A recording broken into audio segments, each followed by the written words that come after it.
Well, hello everyone. I want to give a congratulations to the CU Buffaloes. Colorado Buffaloes football team is 3-2 in their first 5 games. They lost the last 2 games, but they lost to teams ranked in the top 10 twice. Oregon and USC. Damn good job. They got their ass kicked in Oregon. I get it. And that could give you doubts. But at the end of the USC game, you should be proud. You almost beat USC, and you made a great comeback. So I want to wish you well. As for Deion, I am so happy to see you as head coach. I have disliked you for a while because you were typically an opponent um, in the defense, and you were one of the greatest. Nice to see you on our team. But I am a little pissed about what I'm hearing about you not knowing what team you are or who you are. Uh, get a backbone, for Christ's sake. What are you doing? You're melting right after 2 losses to ranked teams? Jeez. Your defense gave up 90 points. Your offense got 47 points in the last 2 games.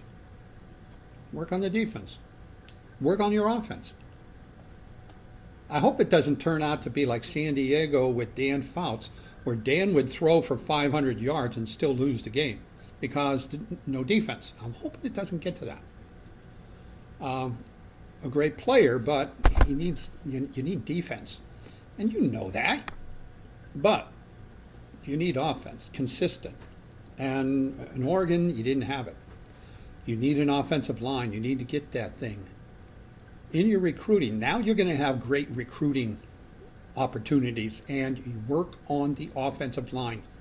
Look at what happened with the Denver Broncos, one of my favorite teams when I lived in Colorado.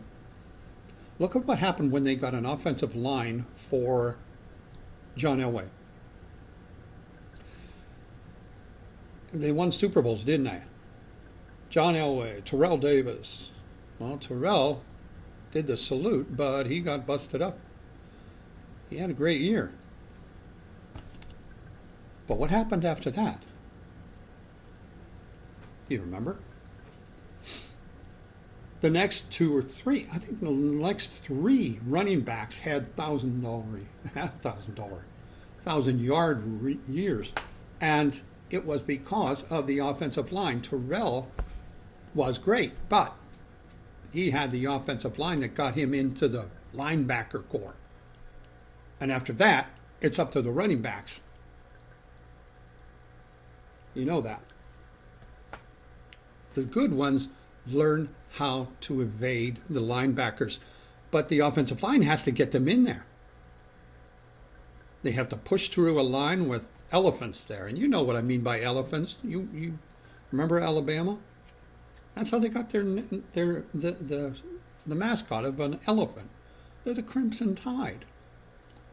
Because one team way back in the olden days had so much difficulty scoring on Alabama and getting into the quarterback, their lines were like elephants. That's the way they described them, and it stuck. See you, Buffaloes. You are 3-2 right now. You went against 3 ranked teams, and you got a winning season. You're 3 times as many games won as last year. Right now, it sounds successful, but it's only going to be successful if the coach shuts his mouth about not knowing who we are, what the team is made up of. Now you know you lost to USC, but you came back and you almost won that game. That shows character. That's your job to build. You're paid millions of dollars to build character, to make a good team fit. You got to fit that team together. You know it. You've experienced it on the field in what, high school, college, the pros. You're in the hall. I hope you get the multi-million dollar, the three digits in the millions. But don't say anything that has the team wondering who they are. A general, a head coach, you need to instill confidence even when you are being shot at by the opponent. In the face of fire, you have to be confident. You have to instill confidence. That's it.